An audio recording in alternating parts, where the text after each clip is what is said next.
Nah, ini saya bikin waru semua. Nah, seperti ini. Ini tingkat kerakusan. Nah, di sini saya kasih untuk kes beringin kimeng semua. Ini yang akhir-akhir ya. Kita bikin untuk rumput-rumput seperti ini. Apalagi habis kita press akar, pengen mengeluarkan cabang akar. Kalau rumputnya banyak, dia kalah ya untuk nutrisinya sama rumput-rumput yang ada di sini.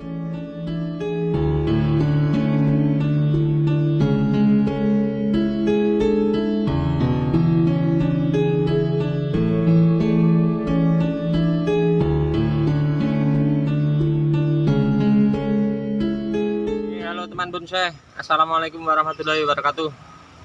Kembali lagi di channel saya Bonsai Gembong. Teman bonsai, pada kesempatan ini saya mau berbagi untuk membahas ground ya. Apa itu ground? Sebenarnya ground itu untuk pembesaran batang bahan bonsai kita, entah itu edi pohon apapun ya. Nah, makanya untuk teman-teman, saya mulai banyak belajar dari teman-teman senior bagaimana menguasai sebuah botani. Bukan menguasai ya, belajar. Saya sendiri pun masih kurang maksimal apa yang ada di lahan saya. Saya mulai dari paling besar sejempol tangan, paling kecil dari sepuntung rokok bahan saya.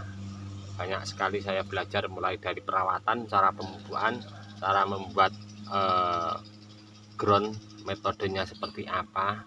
Saya masih banyak belajar, bahkan ada 1-2 kegagalan, mungkin banyak sekali hama-hama penyakit ataupun ditimbulkan dari tanaman-tanaman lain, mungkin sangat riskan sekali ya. Untuk kita harus memahami lingkungan sekitar kita, apa yang ada di lahan kita. Oke, saya mau melakukan sedikit berbagi untuk teman-teman teknik-teknik bagaimana membuka lahan ground, perawatan rutin setiap 1 bulan sekali. Terus perawatan seperti kita petani ya, orang tani biasanya nanam padi, menanam kedelai atau yang lain, pasti ada perawatan khusus masa-masa kapan tanaman itu dipupuk ataupun disemprot insektisida ya. Oke, saya kali ini mau menunjukkan contoh, mudah-mudahan nanti menginspirasi untuk teman-teman.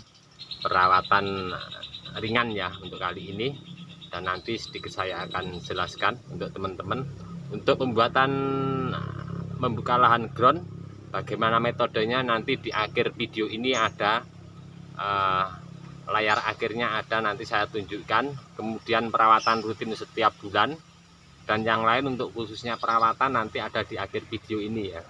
Di akhir video ini nanti ada, bisa diklik untuk teman-teman, bisa dilihat. Kita tetap sama-sama belajar dan terus berbagi. Apapun dari saya mudah-mudahan bermanfaat untuk teman-teman semua. Masukan dari rekan-rekan pun saya berterima kasih. Banyak sekali yang komen-komen ke WA saya atau lewat deskripsi saya, ada yang komen, terima kasih. Saya sangat berterima kasih sekali. Oke, kita langsung saja menuju lahannya ya. Yang pertama ya, kita perlu perhatikan untuk ID pohon. Tentunya ID pohon akan tingkat kesuburan dan kerakusan cari makannya beda-beda ya. Ini pertama kali saya buka lahan 23 Mei 2020. Bisa dilihat di layar kaca teman-teman sebelah kiri gambarnya. Oke, yang waru itu berarti dari pertama kali saya belajar ground untuk pertama kali tanam 23 Mei 2020. Nah, untuk ID pohon seperti ini penanaman groundnya. Untuk teman-teman saya belajar dari teman senior juga. Ini saya campur ya, ada geometri, terus bougainville Singapura, ada waru, ada beringin Arjuna, ada ini asem-aseman, kalau biasa disebut asem hutan. Oke, kita ke sini. Setelah saya mulai berkembang, saya lanjutkan ke sebelah sini. Sini juga banyak yang ID-nya bermacam-macam ya. Tentunya ini sangat salah, untuk bagi saya pribadi sangat salah ya, karena tingkat kerakusan saya pribadi pertama kali belajar program akar dari bahan bonsai waru, karena untuk program dan pembesarannya sangat cepat. Untuk belajar ke yang lainnya, saya mulai belajar Vikes. Ini cara penanaman kayak gini untuk teman-teman yang baru mau tanam dan berbudidaya ataupun program akar. Untuk ID pohon jangan dicampur-campur seperti ini ya. Usahakan kalau bisa, ini yang semakin ke depan, saya semakin ke depan belajar dari teman ke teman, kita bikin blok ya. Nah, ini saya bikin waru semua.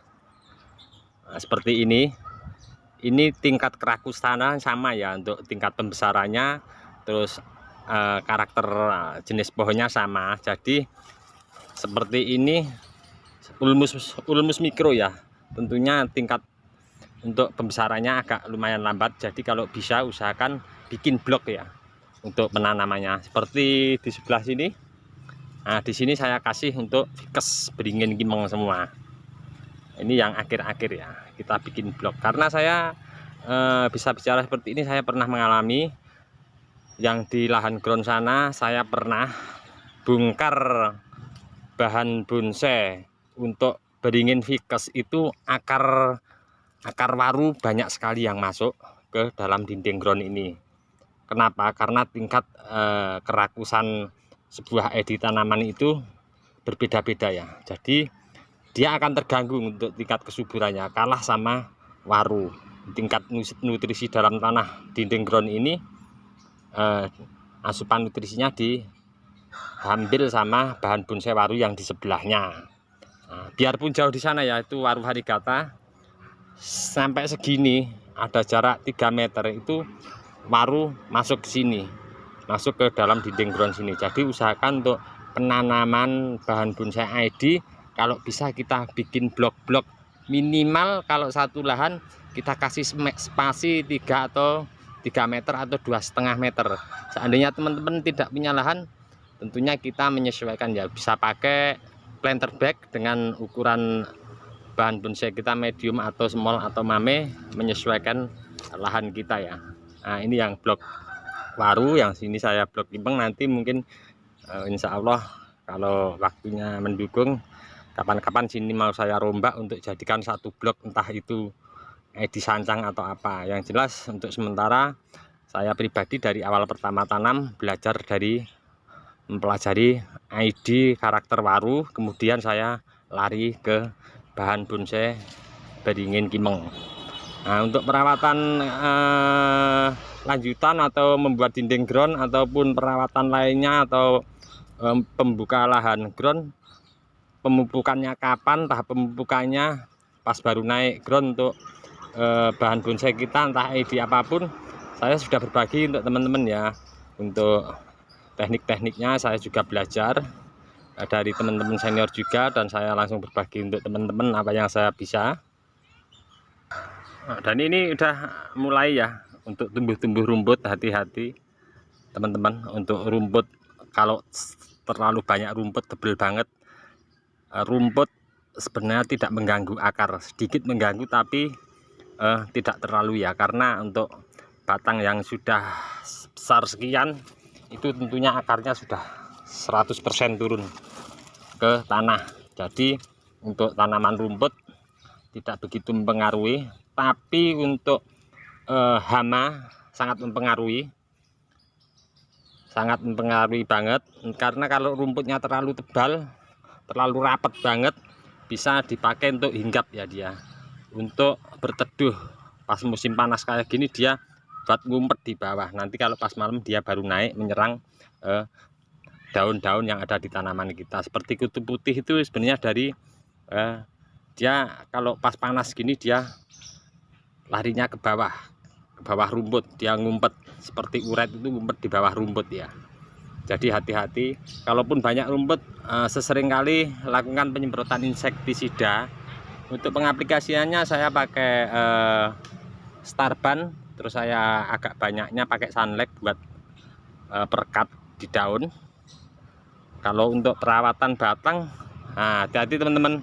Satu lagi ya, rumput-rumput seperti ini, apalagi pas proses baru pecah batang ataupun pres akar, pengen menumbuhkan anak cabang akar baru. Untuk rumput-rumput seperti ini usahakan kita ambil ya, minimal di dinding ground kalau tidak mampu di luar area ground. Nah seperti ini kita bersihkan. Terus saya kalau untuk perawatan batang saya lakukan mungkin 2 atau 3 bulan. Kalau saya pas waktu longgar mungkin 2 bulan sekali ya saya lakukan untuk perawatan batang ini. Perawatan jadi saya biasa ya, saya melakukan penyikatan seperti ini, saya lakukan mungkin 2 bulan sekali. Karena kenapa? Tentunya apalagi musim penghujan seperti ini ya, banyak sekali media-media tanam kena air terus jatuh, dia bisa kena percikan naik ke atas, nempel di sini mengakibatkan jamur pada batang, akan mengganggu jalur nutrisi naik turun. Seperti pada contoh di video biasanya teman-teman, untuk bahan yang sudah dipot kita tetap rajin ya, kita bersihkan batang sama ya. Kalau saya pribadi saya perlakuannya sama, tetap saya ambil kesimpulan sama, walaupun di ground semampu kita tetap kita bersihkan, karena ini akan sangat berpengaruh untuk pembesaran batang. Untuk bahan ini dulu dari jempol tangan, sudah berumur 1 tahun. Nanti bisa dilihat teman-teman untuk di bawah deskripsi saya linknya, atau nanti di video akhir ada untuk videonya pas membuka lahan ini, pas metode mengupas tuntas bikin ground, supaya ada, sudah saya berbagi untuk teman-teman. Nah seperti ini, untuk rumput-rumput seperti ini, apalagi habis kita press akar, pengen mengeluarkan anak cabang akar, kalau rumputnya banyak dia kalah ya untuk nutrisinya sama rumput-rumput yang ada di dinding ground, karena tentunya akarnya akar muda banyak yang mau keluar, jadi terganggu nutrisinya, diambil sama rumput yang kecil-kecil. Oke teman-teman, kiranya cukup sekian dulu ya dari kami di channel Bonsai Belimbing. Mudah-mudahan sedikit tip tutorial saya berbagi ini untuk seputar bahan bonsai di lahan ground, pembesaran dan program akar bermanfaat untuk teman-teman semua. Kita sama-sama belajar. Cukup sekian dulu. Salam satu hobi, salam budidaya. Assalamualaikum warahmatullahi wabarakatuh.